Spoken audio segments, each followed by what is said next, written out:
Dezmen Williams Jr. put together a legendary performance in Washington's win over Rutgers.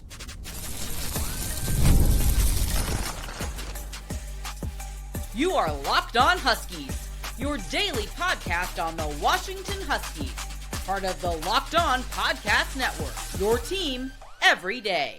Welcome back into another edition of the Locked On Huskies podcast. I'm Roman Tomashoff. I'm the site editor with Huskies Wire. Thank you for making this your first watch or first listen of the day, as we are part of the Locked On Podcast Network, your team every day. And this episode is brought to you by Mazda. Like our players, we sweat every detail, because when you make every move count, pulling off the unexpected is only the beginning.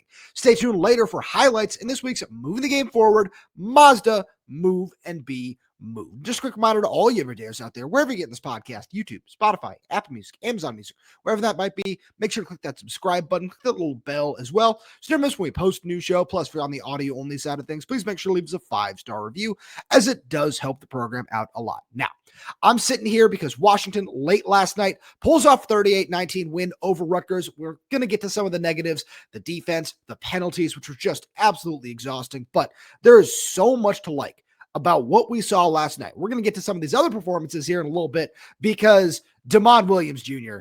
is just absolutely spectacular. He became the 16th quarterback in FBS history last night to go over 400 passing yards and 100 rushing yards, with 402 passing and 136 rushing, 2 passing touchdowns, 2 rushing touchdowns. That was, I've been wrestling with this all night, because I've seen some tremendous quarterback performances live in my day. I don't know if anything will ever top Michael Penix in the 2023 Sugar Bowl in New Orleans. This is the closest I have seen to that. Dezmen Williams Jr. was in total control of this game throughout the night. Yes, Washington got off to a slow start offensively. Yes, Rutgers looked okay on the first few possessions defensively. The first quarter ends, and whatever Washington's slow start demons have been, they just disappeared, and it's all thanks to Dezmen. He was 21 of 27 in this game, where some people will think of, 400 plus passing yards. Like Ethan Kaliak-Manis had 380 plus passing yards, or 370 plus passing yards in this game, somewhere in that ballpark, and he completed 62% of his passes. Dezmen was 21 of 27, which is 78% completion percentage. He averaged 19.1 yards per completion in this game. That's absolutely unfathomable. He was just absolutely tremendous throughout the night. And this is what we have been talking about with Dezmen ever since he stepped on campus. Jedd Fisch got up in his post-game presser and just says, yeah, Dezmen Williams is a superstar. Yes, we're certainly getting to that point with Dezmen as being one of the top 5 best quarterbacks in the Big Ten Conference. And as his stock continues to rise, I feel like we're going to be saying that just in the country at some point here, sooner or later. But you look at everything he did in this game, and there was never a moment where you didn't trust him. Yeah, he took a couple unnecessary hits. Jedd Fisch mentioned that after the game as well. And those are things that you certainly want to, tone down as much as possible, where I know what Jedd's example was. Yeah, you pick up 40 yards. You don't need 43. Just get down, get out of bounds, do something. And those things are going to continue to improve as he continues to learn, since this is the 7th start of his career.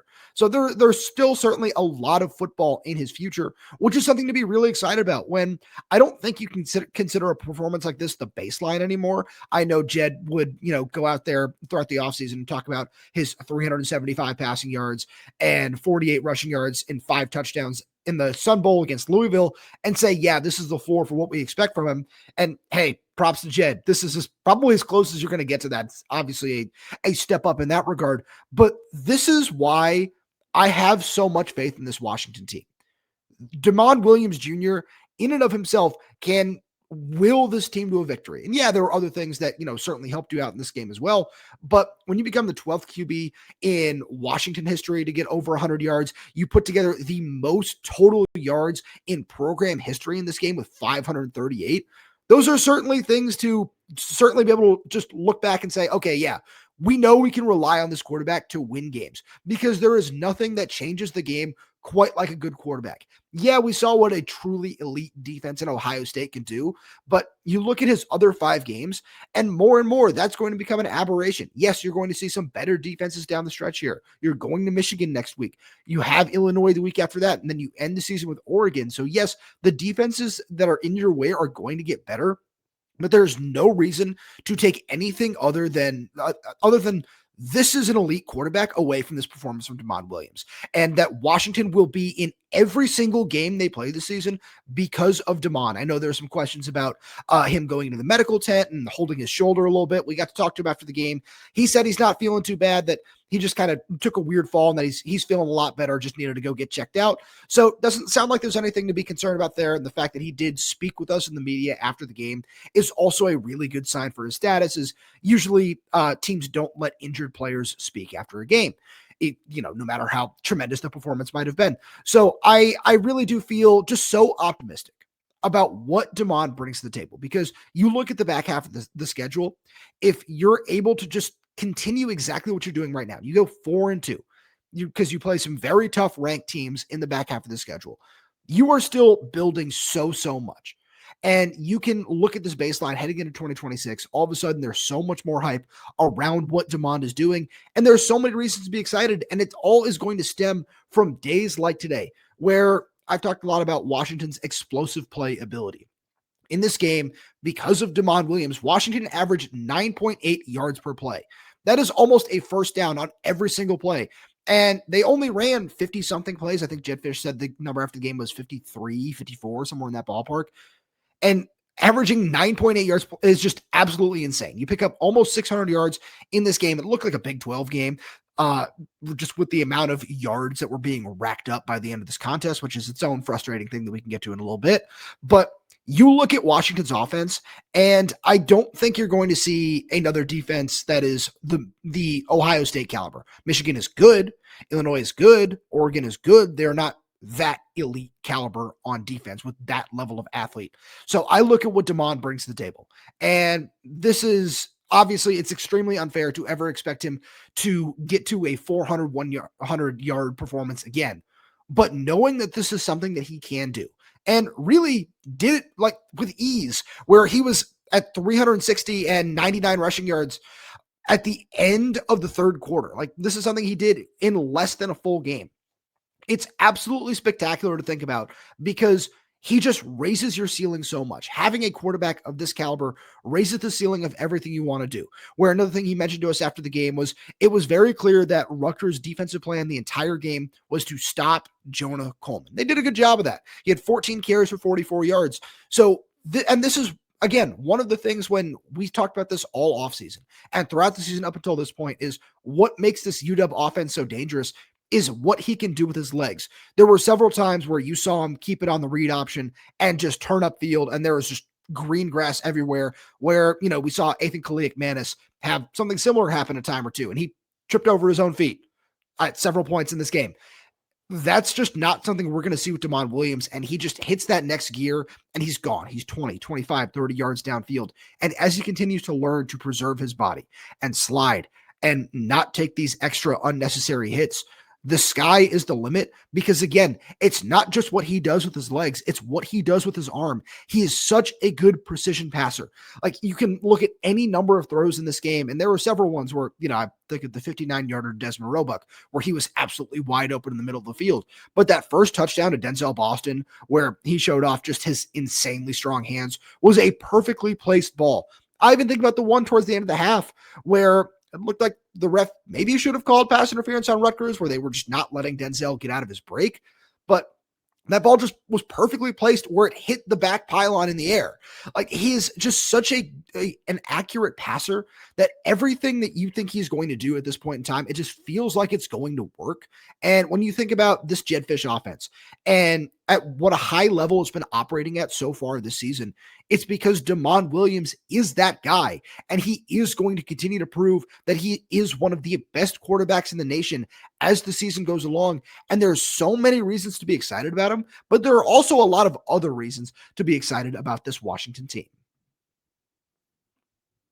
And And we'll get there right after a message from our good friends over at DoorDash. It's almost the weekend. Time to look back and crown this week's MVP on Who Delivered, powered by DoorDash. Just like you can win every Saturday with DoorDash streaks, saving more every time you order, these players delivered when it mattered most. Let's break it down. For Washington, Dezmen Williams Jr. delivered in a big way. Like I said, historic performance. 402 passing yards, 136 rushing yards, 4 touchdowns. When the pressure was on, he came through, no hesitation, no delay. And if you've been watching week after week, this performance wasn't a fluke. Dezmen is on a streak. And just like Dezmen delivered for the Huskies, DoorDash delivers your Saturdays. With DoorDash streaks, you save every Saturday you order, stack it up all season, and you can save up to $250, including $100 in DoorDash credits. Order this Saturday, keep the streak alive, fuel your game day only with DoorDash. Terms apply, promo period through November 18th. We've also got a message from our good friends over at FanDuel. The NFL season is here, and FanDuel has an offer you don't want to miss. Right now, new customers can bet just $5 and get $300 in bonus bets if you win. That's right. Pick a bet, put down $5, and if it hits, you'll unlock $300 in bonus bets to use across the app. I love how FanDuel gives me so many ways to play. I built parlays, tried player props, and even followed the live lines during games. It makes watching football even more exciting when you've got a little something riding on the action. Whether you're a casual fan or love diving into the stats just like I do, FanDuel makes the game day experience so much better. So what are you waiting for? Visit FanDuel.com to download the FanDuel app today and get started.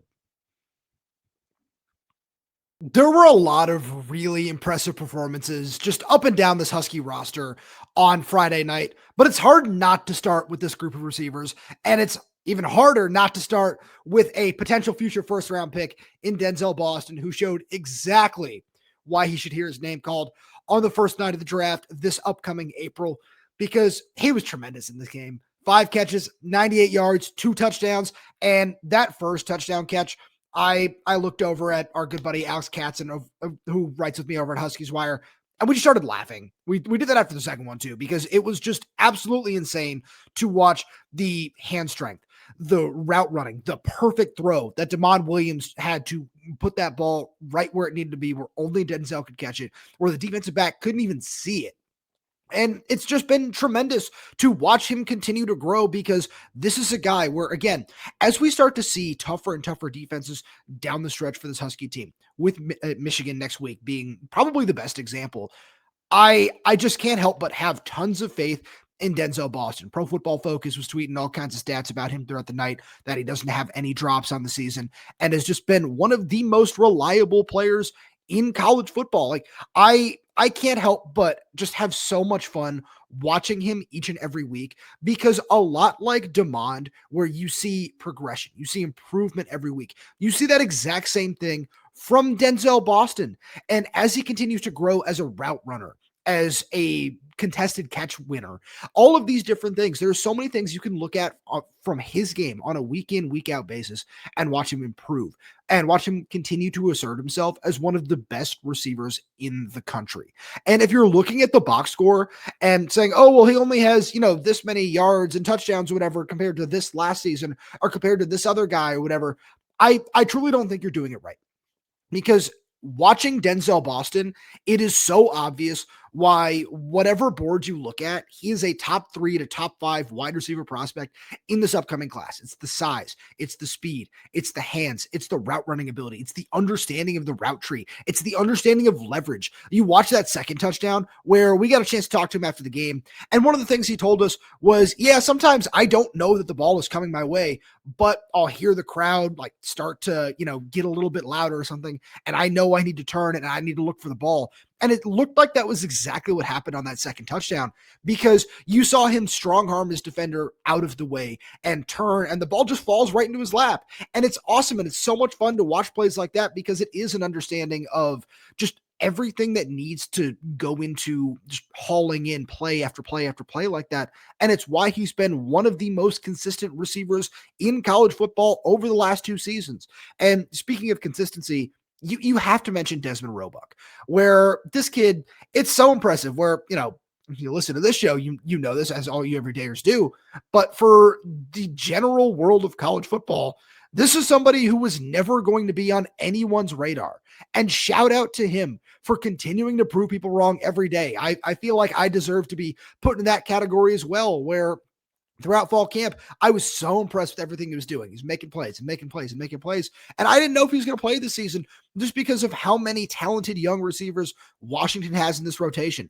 But he has proven to be arguably the best of them. He is one of the top freshmen in the country in terms of all of these counting stats and catches and yards and everything like that. And it's so much fun. But then you watch how he's doing it. Like you look at that 59-yard catch that he had in this game on Friday night, and you see, oh, wow, yeah, no, he understands leverage really well, where he talked a little bit about using his arm to get his defender out of the way, and it caused the defender to fall over, which, I mean, we're going to see his speed and his athleticism continue to improve as he continues to work in a college strength program where he wasn't able to finish that play off with a touchdown, but you see the spin move to get away from another defender and then breaking into the open field. It's so much fun to watch all of those little things that he does, because it's one of those things where we did have legitimate questions about him as a number 2 receiver because he's a true freshman.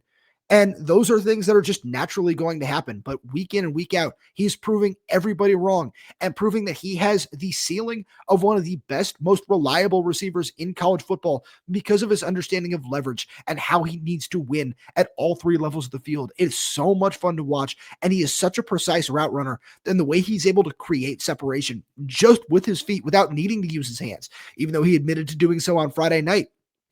He is one of these guys where in 2, 3, 4 years, you're going to look back on his career at Washington and say, oh, wow, Dezmen Roebuck is, second, third all time in catches in this program. Yeah, it's because he is just doing this on a week in, week out basis and just find ways to separate and finds ways to get open. I remember there was a point in the second quarter right before his first catch of the day where I was kind of looking at the stat sheet. Oh, I didn't think Dezmen Roebuck had a catch yet.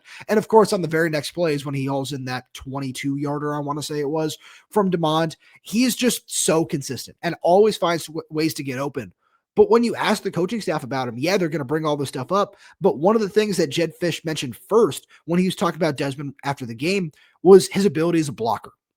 And he said, these are things that you're not going to notice because they're away from the play. You can't always see him on the broadcast, but he is the kind of guy where you look at some of those big runs that DeMond had last night, and you look at who was out in front blocking, it was Dezmen Roebuck. And absolutely, this is something that the coaching staff has talked about throughout his time at Washington so far.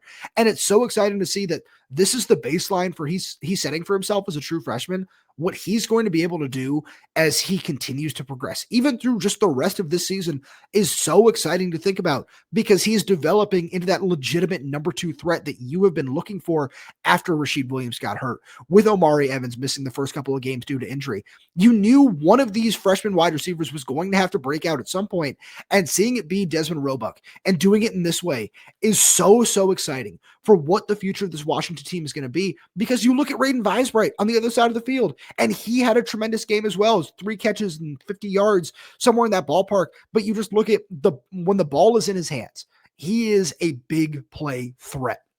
Like I look at that pop pass, and it was one of those plays where I know Alex mentioned it, but he's sitting next to me. That's one of those plays that either looks like it's going to be a loss of 2 or a chunk play in a heartbeat. And that's what Raiden does with the ball in his hands. Is he can turn those plays that look like they're going to get blown up by the defense into a big play because of the speed that he has and the ability to turn the corner and just accelerate in a heartbeat. Those things are so much fun to watch. And as he continues to learn and grow, him and Dezmen Roebuck and Chris Lawson had a couple catches last night. I had to get my Locked On Huskies bold prediction in there if you missed our Friday show. And seeing all of those things just start to come to fruition is just so exciting to think about with what Jedd Fisch and this offense is continuing to build, because we knew these young guys were going to be a part of this offense in some way, shape, or form.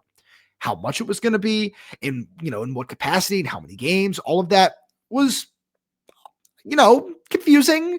It didn't make a lot of sense when Raiden unfortunately was hurt for most of spring practice, and we didn't know what his role was going to look like even through most of fall camp. Chris Lawson had his injury during fall camp after a strong spring. You still have Justice Williams waiting in the wings, Deji Ajose, Marcus Harris. There's still so many exciting young receivers. And to see these guys break through like this and become consistent contributors in Big Ten play after 3 games of conference play is so much fun to see. On the defensive side, a couple performances I want to shout out. I think it was a really nice day for Tacario Davis. The pass interference call was, I think that was certainly way more legitimate than the Ephesians Brysock one. That was just a horrendous call. But seeing him step in like that, there were a couple of plays where he got beat on inside leverage and just didn't hold it properly and just got beat over the middle of the field. But there were a couple of other plays where the near pick six is one that he probably should have had. And I'm sure he'd be the first person to tell you that. You look at the one later on against Antoine Raymond where, the ball did slip through his hands, but I obviously don't think he was expecting that one with the way Raymond slipped down and the ball just seemed to fall right into his lap. That it didn't look like he was expecting that, but Tacario just showed what kind of game changer he can be, because I didn't see a whole ton of targets go his way, even though Ethan Kaliakmanis dropped back and, like I said earlier, threw the ball 50 times in this game.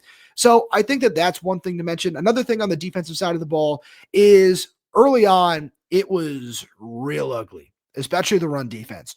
But when you go through and you take out that 51-yard run that Antoine Raymond had on the second play of the game, where Simone Peppa was unable to get off of, or unable to hold his double team block properly, which just opened a massive gaping hole right in the middle of the defense and went for 51 yards. You take that play out, and Rutgers as a team rushed for 2.15 yards per carry in this game.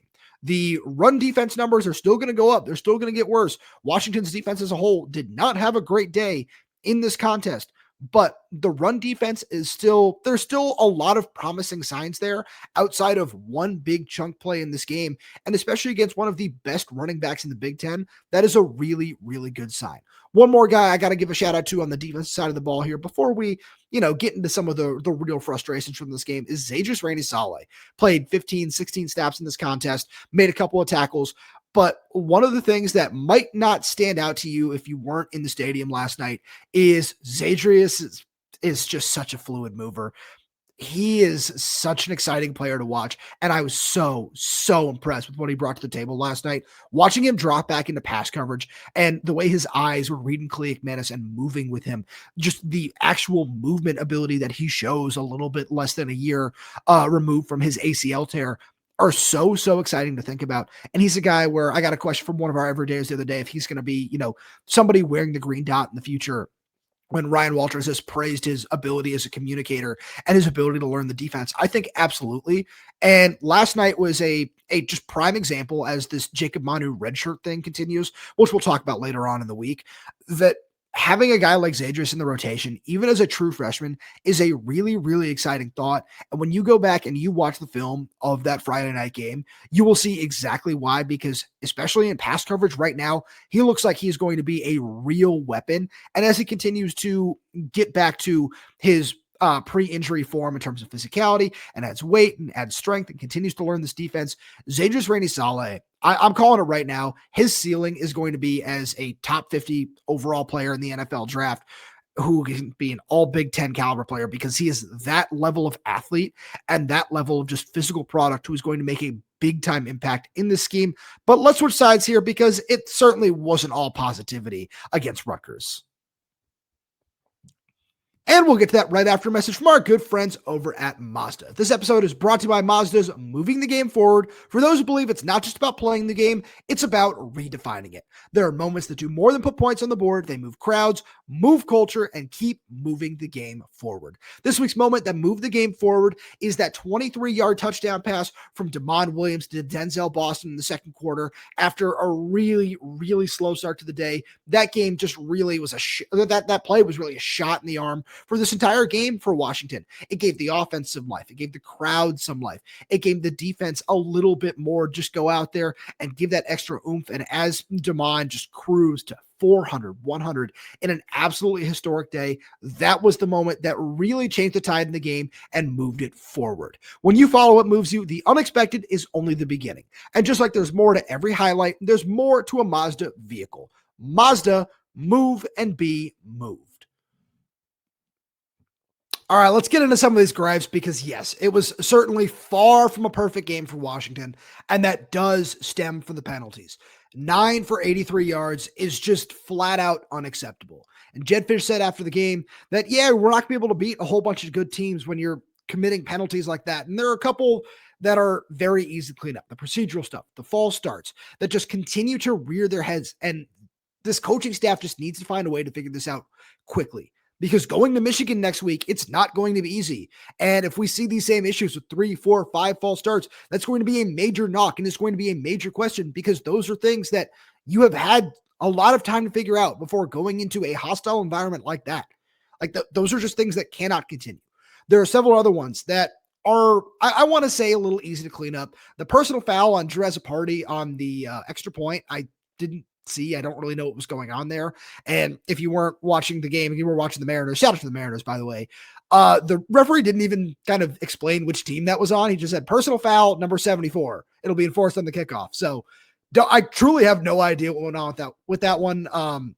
Jetfish talked about the crackback block on Rashawn Clark on the kickoff. That was a touchback. That's another one that seems easy enough to clean up that you just need to find a way to figure out. The only one that I can look at and say was really hard to avoid or really shouldn't have been called was the pass interference call on Ephesians Prysock, where both guys are fighting for the ball. Prysock has his head around and he reaches his left arm out and over to get back out in front of the ball, make a really, really nice play for what should be a pass breakup. I don't understand why the flag came out there.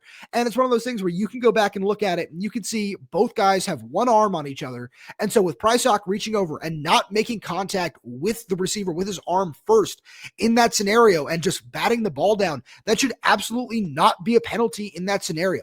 That doesn't excuse the other penalties that Washington absolutely committed in this game, where I know Jetfish will chalk one or two of them up to, it's a discipline thing, but the effort is there. So we just need to teach this a little bit better. Those are things that, you do need to teach better at this point in time. But now that we're 19 games into Jetfish's tenure, it feels like these penalties are just becoming a regular part of the game, which is unacceptable, because as I look at this team, where I have them finishing 9-3 this season, those are things where if that does put you on the fringe of the college football playoff, as our good buddy Jake Butt and I talked about a little bit earlier this week on the show, those are things that can't happen. Those are things that if you need to go to a, whatever, and it doesn't even matter right now. We don't need to talk college football playoff. When you go to Michigan next week, 9 penalties for 83 yards, you are not going to win that game. It doesn't matter if Bryce Underwood struggles. It doesn't matter what else goes on, because if you keep shooting yourself in the foot like that, those things are just going to continue to pile up and pile up and pile up and put you in a hole that you can't dig yourself out of. Digging yourself out of a 20-point hole at Maryland last week was awesome. A 10-point hole against Rutgers this past week was awesome. Those are great things, and it shows that you certainly are a well-coached team in certain regards, and that you have the ability to not get down on yourself and not let those kinds of big mistakes compile. And you can pull yourself out of those holes. But if you continue to shoot yourself in the foot with penalties like this, that is not going to be the case in some of these road games and against some of these better teams. So those are just things that need to find a way to stop. And again, I won't knock Ephesians Prysock for that one call, but there are so many other ones that you need to find a way to figure out quickly. And the fact that this is the 5th, 6th, 7th time that we've had to have this conversation on the show makes me feel less confident that those things are going to work out. But I also look at this team and say it is a young team. There are a lot of young players on this team that might, just throw some things off chemistry-wise, whatever it might be. So I want to give them the benefit of the doubt with that, but we need to see those things turn around quickly. Another thing that was really frustrating for me that I want to see Ryan Walters continue to improve on over the next couple of weeks is Ethan Kaliak-Manis made some really nice throws in this game down the sideline. I look at the 2-play drive that got Rutgers into field goal range after Washington was stopped short of the goal line, or when Damon Williams fumbled or in the second quarter. I want to give him credit for that first throw on Tacario Davis. Leroy Bryant definitely got burnt in coverage on the second one, but there were so many other plays throughout the course of this game where you just look over the middle of the field and the tight end is just sitting there as a safety option, or the running back or a receiver is running free over the middle of the field. Those are things that I think Ryan Walters will either have to change some things around personnel wise, or just need to coach it a little bit better, because I looked at 3, 4, 5 different plays where different receivers, I don't want to call out any one person in particular, where the two guys who were mainly in the middle of the field for this, and I don't want to knock either of them for reasons that I want to dive into right here, is Leroy Bryant and Ryland Dillard Allen. where there were a lot of times where a receiver whoever was lined up in the slot would get over the middle of the field and just have a free spot to sit down in zone coverage and pick up 8, 9, 10, 11 yards. And it's really frustrating to watch because that's where the majority of Rutgers' third down conversions came from just guys sitting right there in the middle of the field and just letting the Scarlet Knights just chew up yards and move the sticks again and again and again. And those are things where with Leroy Bryant, not only is he spending his first year in the nickel, but he's also learning his third defensive scheme in 3 years. So I feel like you need to give the guy a little bit of leverage and a little bit of leeway in that regard. And for Ryland Dillard-Allen, the other guy I just mentioned, he's a true freshman. So these are things that you are continuing to learn. And when you go back and you watch the film, wherever, if somebody crosses Leroy Bryant's face and it's starting to get towards Ryland Dillard-Allen, he needs to trigger downhill a little bit faster on that to get to that spot quicker, because with his speed and his physicality, I would bet you more often than not, he is going to knock that ball down and it's going to be an incomplete pass and it's going to get a really nice stop for Washington in that regard. And if it's not far enough, Leroy needs to recognize that and trigger a little bit faster. I don't know if Ryan Walters needs to change some of the stuff he's running on the back end. And the reason I want to talk about this in regards to just moving forward is what we saw from Zaydrius Rainey-Sale, because there was another play in that regard, the 40-yard touchdown where Antoine Raymond ran the wheel route down the far sideline and spun away from a couple of defenders. That is a play where moving forward, I think we're going to see a lot more of Zaydrius Rainey-Sale in pass coverage and man coverage especially. And he is the perfect guy to have sit in the middle of the field on plays like this because of what he can do against tight ends, because of his speed and his range and his ability to just drop into pass coverage and use his eyes to follow the quarterback, which he's shown at the high school level. And again, he showed on Friday night in the first game of his college career, which was so impressive. So moving forward, that's another guy that I think we're going to see more of him. And when I say personnel changes, I just think we're going to see more of him on the field because Devin Bryant and X-Ray Alexander were both really solid in this game last night. But they are very clearly run defenders first. And having a guy like Zaydrius, who is just such a tremendous athlete who can drop into coverage as well as he defends the run, is just an exciting thought for the future of this Washington defense. A couple more things I wanted to touch on before we get out of here. You can look at the run game with Jonah Coleman and certainly have your concerns. 14 carries for 44 yards is certainly not Jonah's best day. He did get into the end zone. He now has an FBS leading 12 touchdowns on the season. I have zero concerns about where this run game is with him. I want to talk about the injuries in a sec and what Jedd Fisch said after the game on Friday.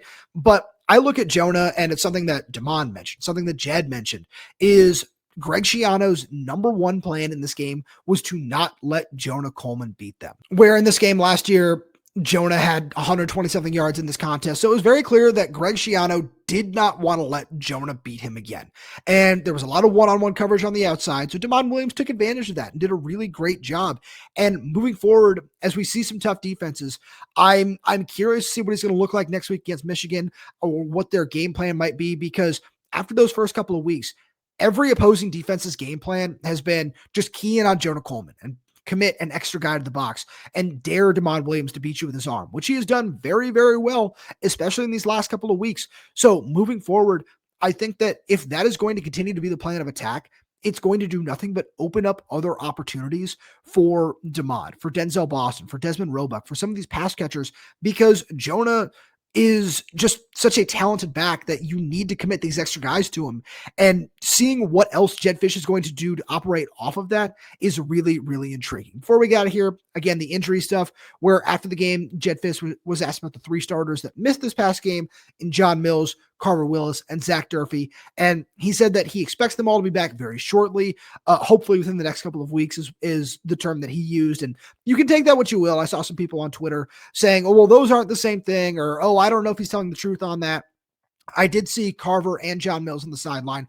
Carver was wearing a brace on his right leg. He was moving around pretty well, again, with it on, but it didn't seem like he was going to be out too much longer. And Carver's a guy who's generally in good spirits and seemed to be not super frustrated about where he was in this recovery process. So hopefully you can get him back for next week at Michigan or against Illinois in a couple weeks at the very latest, but that's certainly something to monitor. Mills might be out a little bit longer. I saw him on on one of those mobility scooters with a walking boot on his left foot. I wouldn't be surprised if he's out a few extra weeks, probably at least through the bye week, in my opinion, but that's something where just continue to monitor it, where Jed and this coaching staff are good about providing injury updates, but they are certainly going to keep things locked down tight in that regard in terms of what's going on next. Zach Durfee doesn't seem like it's going to be a super long-term thing. It does feel like he dodged a bullet after he was spotted in a sling after the Ohio State game. So if they're able to get some of these guys back, I really do like where this Washington team is headed over the course of the next couple of weeks, because finishing the first half of the season at 5-1 is just a tremendous sign for where this program is headed in year 2 under Jed Fish. But that's all I got for you today. Thank you so much for tuning in. I really do appreciate it. And you like everything the channel has to offer, please make sure to subscribe wherever you get your podcast. That's YouTube, Spotify, Apple Music, Amazon Music. We're there. We're everywhere. We're updating this channel with new content every single day. So make sure to click that like button, click the little bell so you never miss when we post a new show. Plus, if you have any questions, comments, concerns, drop them right down below in the comment section. And if you're audio only, please leave us a 5-star review, as it does help us out a lot. Thank you so much for tuning in, and we'll talk to you on Monday.